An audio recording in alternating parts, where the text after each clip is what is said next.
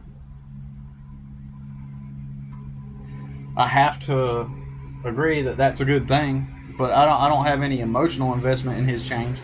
In other words, I could care less whether he changed his life or not. I'm not emotionally invested in him as a person, right? I'm not like keeping up with him and, oh man, good job, like you're making so much progress with your life, because we never formed that rapport, and that is getting to my point that he he never formed a rapport with me, right? But in his mind, he thinks that he's formed a rapport with me that allowed him. He thought he had formed a rapport with me that allowed him to assert himself as a figure, as someone who has some kind of greater knowledge about life and stuff, right? And in recent posts, he was saying that, like, oh, if you could only see, the whole, or if you could only see, I remember that look in your eyes, and all this stuff, and I just don't think that it's coming from a place of authenticity, because I think it's coming more from a place of his deep need to assert some kind of position in his life, in mine, where he um, holds some kind of subtle authority, even if it's a subtle type of authority, like a mentor type of role, and it's like we never had rapport at the job, really.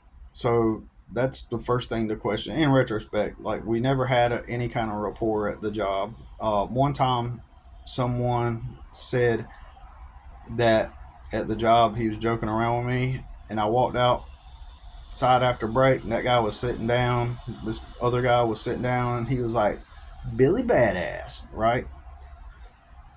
Just um, messing around, and he was cool. He was a cool guy, and uh, and then the coworker I'm talking about right now, he says, he laughs. He goes, "Billy's not badass," and then proceeds to pull a cigarette out and lights it up, and walks away.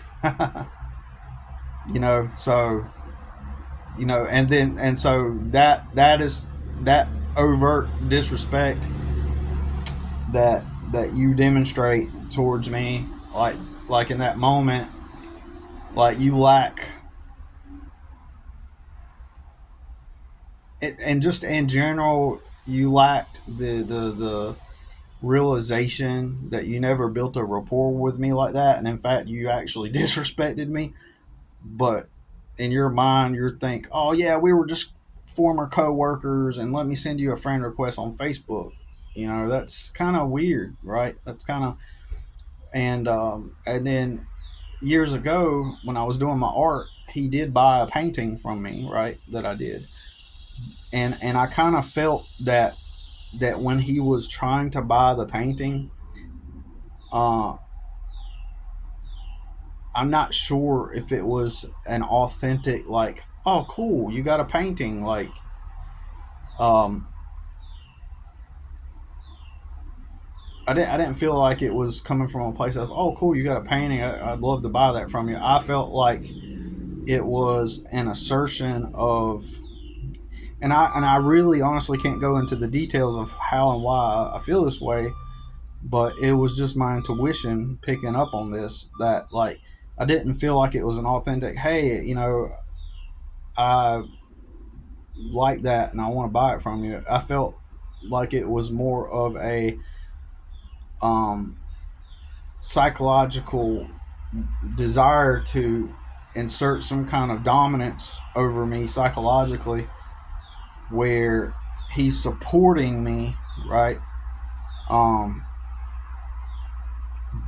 quote unquote, and but he's doing it to kind of exert that position, if that makes sense. Like, he's trying to assert that position, and therefore, like, he's going to support me, right? And that would put him in a place where he could then, um, potentially later use that, you know, against me, technically, right? So I picked up on that energy of it appearing like it was more out of a sense of trying to trying to carve his way into my reality from a parasitic place, basically, whether he is conscious of it or not. Um, and remember, the guy's like over 6 foot, and and all the guys at work knew him as like the bad boy type who got the girls, and he's the guy that the supervisor let him like just fuck around on the job, and that's all he did when he was there. And we talked about that, in fact, at some point years later, and he was saying that, like, he justified it by saying that nobody took that job seriously, right? Um, in a conversation, because all throughout these years I've been trying to be open minded, right, and consider like that people change or whatever, but like, and I could have easily just blocked them on Facebook years ago for no reason, but I did just kind of keep them on my Facebook. I mean, and kept them at a distance. I just basically just went gray rock, and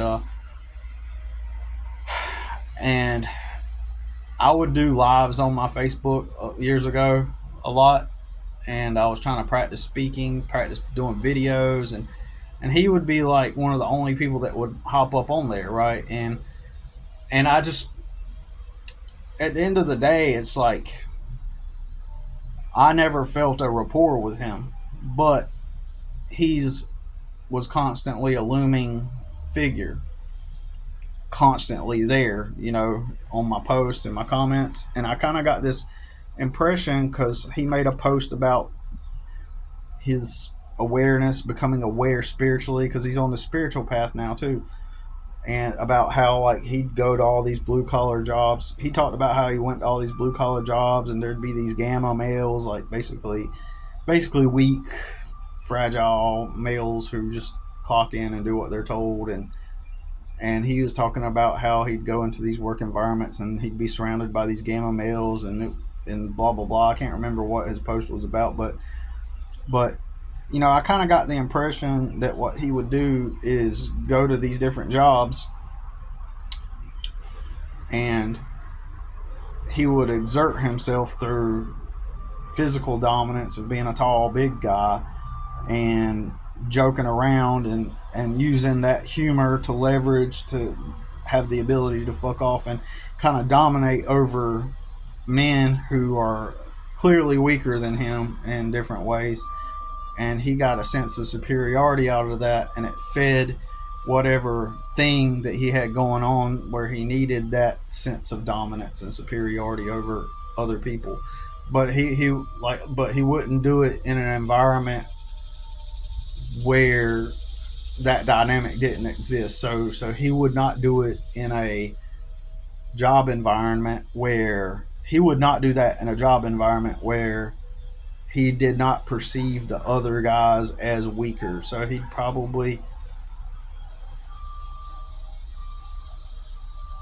perhaps filter through certain jobs. I'm not saying he did this, but it's a possibility that he did filter through certain places where he would apply at and kind of check it out. And if he didn't seem comfortable, in the sense where he didn't feel like he could have some kind of sense of leverage over people in that psychological sense, then he would not apply there, right? Probably. Or he would get a look around and feel for the company, and then and I'm not saying that that's what he did, but I just kind of gather that from his personality, right? That this was somebody who was looking for some kind of dynamic where he could have a sense of personal control by exerting himself into others' lives and stuff. And so, um, and because of that mental dynamic, he's unaware that he inserts himself into people's lives who he didn't have a real rapport with, right? So, just like me, because otherwise, why would you send me a Facebook request? Like, we weren't buddies, we weren't bros. Like, when I work at a job, like I've never really made friends at a job like that, really. You know, working for somebody else, and we clearly did not have that friendship established or any kind of like relationship. But he sort of exerted himself, and you know, and I observed this at a distance over the years, by being on Facebook and him commenting on my stuff, and there was no mutual rapport really, and there was a few times where I DM him, and there were times where I was just kind of feeding into his ego deliberately, but using gray rock. And there was another reason why I kept him on that, you know, I don't want to talk about, but pertaining to my personal experiences, with the legal challenges went through, uh, and the biggest reason though is because I try to challenge myself to see if I'm wrong, and so I never fed. So I don't know how to explain this. I sort of strategically, deliberately fed into his ego a little bit on purpose, um, and at times it was just being nice. I don't know, but that's why eventually, like recently in one of my videos, I was talking about how like I did finally lay down more like a clear boundary and told him directly that, you know, I've never accepted a mentor role, you know, in this dynamic. I finally laid it out, you know, and because I feel comfortable at this time doing it, you know.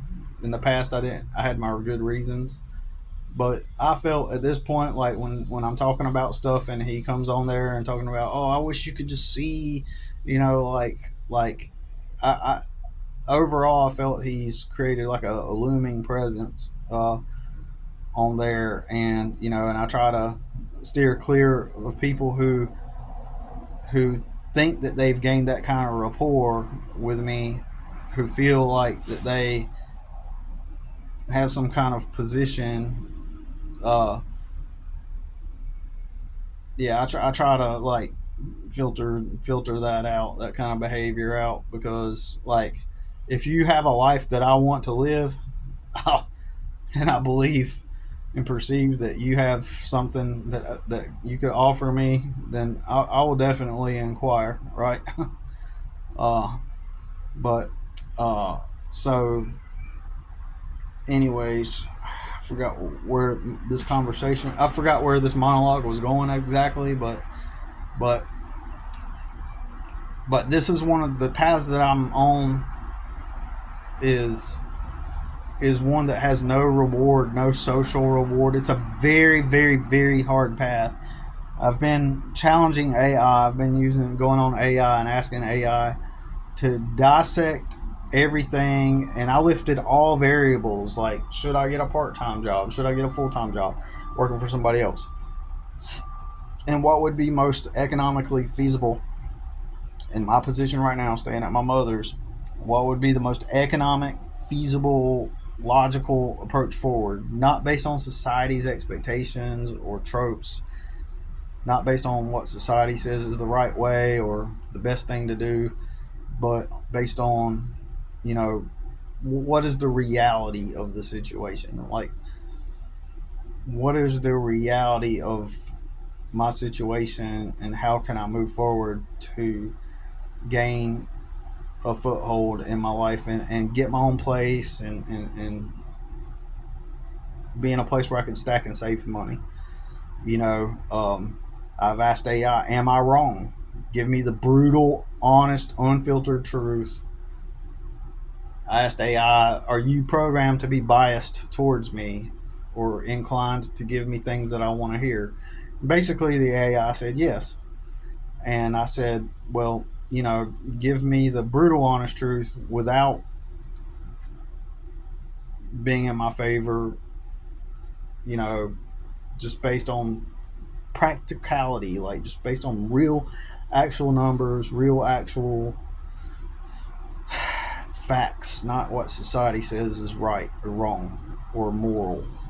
Tell me, what do I need to do to move forward to get out of my mother's house and into my own place? I was like, should I get a job working at a warehouse or a landscaping company, or should I just keep keep not waiting around, but keep putting my, you know, um, myself out there with my business and stuff. And no matter what I asked the AI, it is forced to conclude that working for myself is like the only way. It broke down the math about, what realistically would I earn at a job working for somebody else. We broke that down, and I said, what would I need to do to, uh, what would I need to get my life together,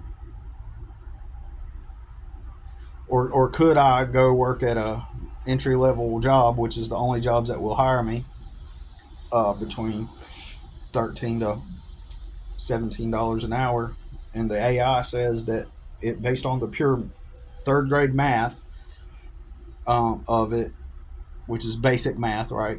Basic arithmetic. Then, um, the AI says that I would immediately fail. Like, I would immediately not achieve the goal of having my own place and working for myself, and working for myself is the most optimum strategy right now, right? I've told the AI, like, well, maybe, I told the AI this yesterday. The past couple weeks, like, my business started to lull because of the spring rush is over, and now it's the bearing down summer heat. Like, it's in the mid 90s as far as temperature goes, and so I've hit a major lull in my business right now, and it's really like hurt me. And so, I only have I had one customer was that I done last year for the first time, and he needs to get approval from his HOA before I can come out, and I think he's like not. I think he's trying to avoid getting that approval, and he's hoping that I'll just ignore the HOA situation and just come out and do it. And he's basically trying to sweet talk me, basically, because he doesn't want to try to get approval, in my opinion, right? But I don't know. But so then there is the what was it? The HOA guy. Oh, and then this week I've got one regular customer on Friday, and I'll be out there weed eating, and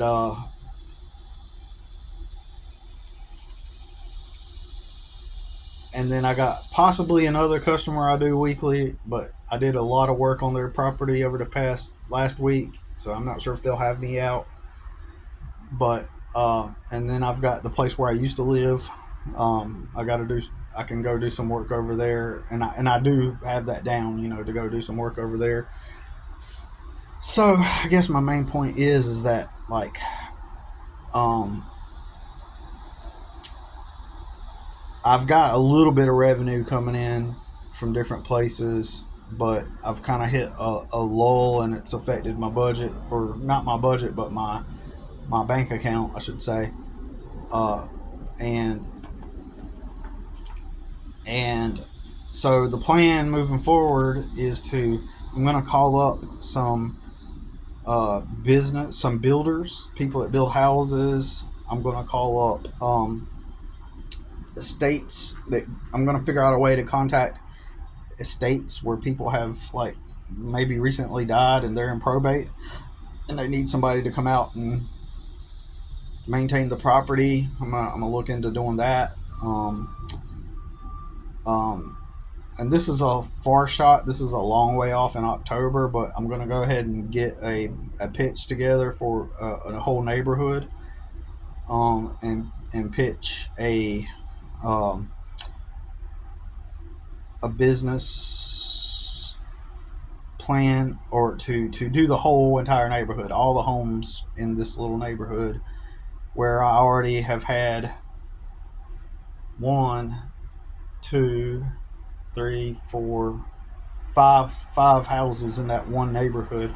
The only issue is that neighborhood is but is like an hour away, but out of those five, only like three of those I do regularly. So it's not like I'm over there working on all five properties. I'm just saying that I have serviced at least five neighborhoods in that area, right? So, so that bid I would put in a $44,000 bid on it. Right now, the the contract that they have going is for $34,000, but that's also because they cut out certain types of maintenance to try to lower the budget on the HOA. So I figured, and some of the people are unhappy about that, right? Um, so I figured I would go pitch and start at 44,000 and get that account, and hopefully, um, if I pitch high like that, maybe we can come to some kind of agreement where I do the extra things that most people do want on that property, and that would keep me busy, and give me a good, you know, a good solid foundation, with my business, and perhaps from there moving forward, I would be able to, um, perhaps from there moving forward, I would be able to, do, maybe that'll be the lucky break that I need, because I'm already good with those customers. Those customers that I do have there, I am good with them. And the only bad person that I did have a bad experience with in that neighborhood, everybody else doesn't like that person. So maybe an hour's drive, but on the bright side, I would have regular work, uh, and that would be to maintain the property, all the houses in that neighborhood. And obviously I'd have to up my equipment and possibly hire some people, um, to get that going, which would be okay. I'd be okay with that. And maybe I can find some. I mean this seriously. I can find some Mexican guys because they'll work, right? But but you know, yeah. So, anyways, but yeah, this is the path, because like right now, like everybody would say, well, since you're in this lull, you need to go apply at a job now, and I've seriously thought about it, and it's something I've done in the past, right? Um, but I know that getting working for somebody else isn't going to get me ahead. You know, I mean, it might bring me a little bit of income in just to have fill up my gas tank or something, but it could also, if the job is a regular part-time job, it could end up eating away at everything. It just depends on what happens. And I believe I'm clear to work for somebody else now. Over these years, it hasn't been a good idea to work for other people because of that child support case, which I'm pretty 99.9% sure it's closed now. But throughout these years, I've been reluctant to clock in at a W-2 because if I did, then it's possible they could just take money out of my checks, just suddenly start taking money out of my checks, and so I avoided that for that purpose. But anyways, um, but my point of the video is that like this is the hardest path. It's not rewarding, no social rewards, and this causes people to interpret what you're doing as not doing anything when in reality you really truly are doing stuff. Um, you know, the AI helped me break down the math, and the AI is saying, well, it would probably not be a good idea you start clocking in for somebody. Plus, whenever those good landscaping jobs do come up, um, you're going to miss out on those opportunities. Um, you won't be able to grow your business basically. Anyways, that's all I got to say about it for now.